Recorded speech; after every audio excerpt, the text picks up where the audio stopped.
Қазақ халқының зергерлік өнері ұлттық мәдениет тарихынан ерекше орын алатыны сөзсіз. Өнердің бұл түрінің түп төркіні мыңдаған жыл әріде жатыр. Археологиялық деректерге қарағанда Қазақстан территориясында мыс, алтын, тағы да басқа асыл және түсті металдарға бай кен орындарын игеру ісінің ежелгі замандарда қолға алынғандығын айғақтайды.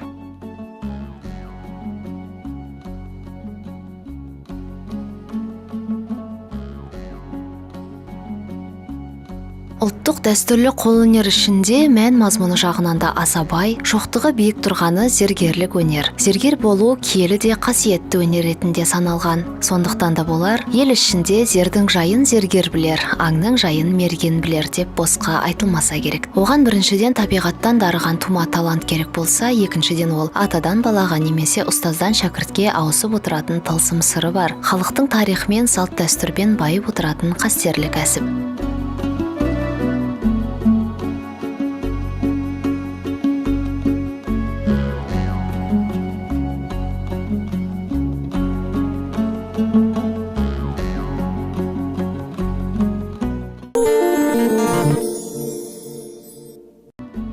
Біздің кейіпкеріміз Нұржан Оспанов та ата кәсіпті игергеніне 2 жылдың көлемінде ғана. Алайда бұл кәсіпке келуіне себепші жары Тұрсынай Оразова болған екен. Ұлттық өнерге деген қызығушылық отбасылық кәсіпке айналып, бүгінде бүтіндей бір отбасы ұлттық мұрамыздың жаңғыруына септігін тигізіп келеді.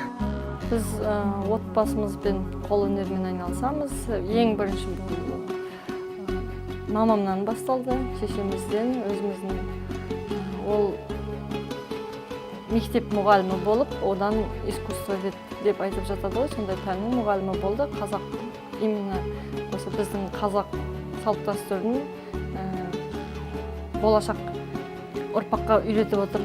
Осылайша ананың жолын қуып Тұрсынай Оразова да киелі кәсіпті игереді. Інім бірінші бастады, одан кейін ол ағаш пен металды бірге қосып алып жүрді. Оның жұмыстарын көріп, мен өзім қызығып, әшекей бұйым неге жасамасқа деп, әшекей бұйым жасап көрдік. Бізге ұнады, әшекей бұйым жасаған именно осы күміспен жұмыс істеген ұнады.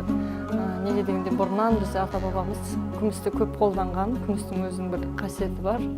Әшекей бұйымдардың бір тартқан себебі бізде бұл жұмысқа әр әшекей бұйымның өзінің бір мағынасы бар. Соның мағынасын оқи бастап, қатты қызыққаннан отбасымызбен айналыса бастадық. Одан оқуға менің жолдасым түсті, одан ол қасыма қосылды. Жолдасым інілері қосылды, менің інілерім қосылды. Сонымен қазір біз 7 баланың бәрі де қол өнерінде жүрміз.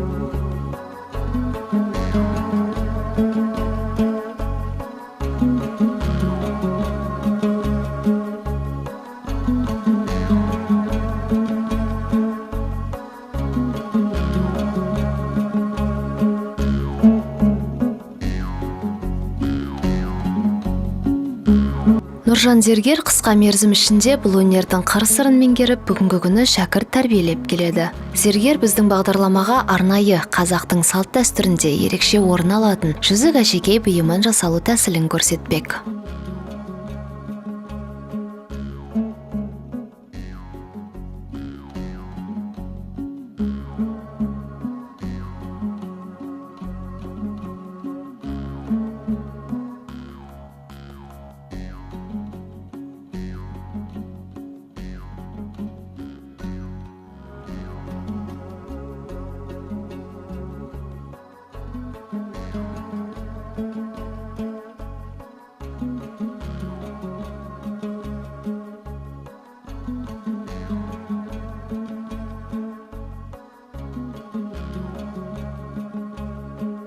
Жүзік жасау оның құрамдас бөліктерін даярлаудан басталады. Ол үшін зергер жұмысын күміс балқытудан бастайды.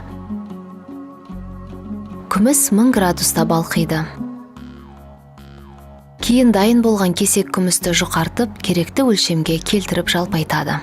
Ал енді дайын пластинаға осындай оюны жабыстырып қоямыз. Енді бізде осындай пластина оюмен болып кетті. Енді мына жерде выпиловканы жасау үшін мынау жағында лобзикке арнап бір-екі тесікті жасау керек. Жүзіктің бөлшектері дайын болғаннан кейін ыждағаттылықты талап ететін өрнектеу жұмыстары басталады. Онда әрбір іс маңызды. Зергердің зейінін талап ететін бұл істе асқан сабырлық талап етіледі. Сақина естелік, сыйлық, тіпті мұралық белгі. Халқымызда қалыптасқан дәстүр бойынша ас адал болу үшін оны дайындайтын, дастарханға қоятын, шай құйып беретін әйелдің саусағында міндетті түрде сақина болуы тиіс. Жалпы сақинаны жасағанда алтын мен күміс, жез бен мысты пайдаланған. Солардың арасында көбірек қолданғаны күміс. Себебі күмістің тартымды, сиқырлы қасиеті бар деп есептелген. Және алтынға қарағанда күміс арзан және жұмсақ, әрі жарасымды. Оның тіл көзден, түрлі сырқаттан сақтайтын, тазартатын қасиеті бар деп сенген.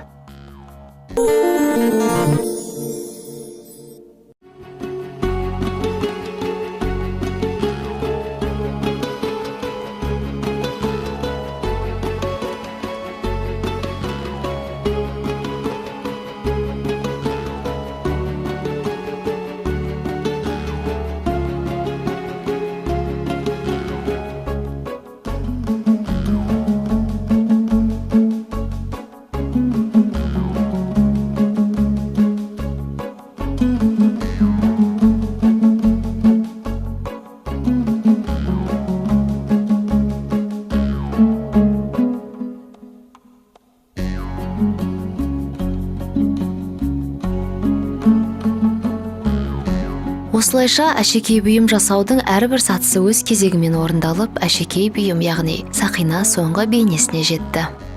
Ал құрметті достар, енді біздің биіміз дайын, тасты салдық, жылтыратып ұстадық, енді комплект дайын.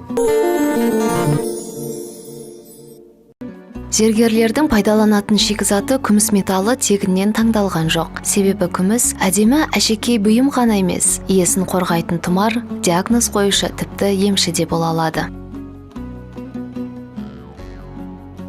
Күмістің мынандай ерекшеліктері бар. Егер құрамында мыс бар күміске тер, ылғал тисе, тағы да басқадай сыртқы жайлар әсер етсе, ол тотығып қараяды. Ал таза күміс өз құрамындағы күміс сульфидінің әсерімен ғана қараюы мүмкін. Бауырда, бүйректе кінәрат болса да күміс қараяды. Мұндай жағдай адамда эндокриндік дерт пайда болғанда да бой көрсетеді екен. Сондай-ақ егер азоттық заттар бөлінген жағдайда күміс керісінше жарқырап ағара түсуі де мүмкін. Қараяды. Ол қарайған кезде күмісті тазалап, қайта таға беру керек. Ол толықтай адам ағзасын тазалап бітпегенше ол қараяды. Адам ағзасы таза болған кезде күміс ақ болып қараймай тұрады.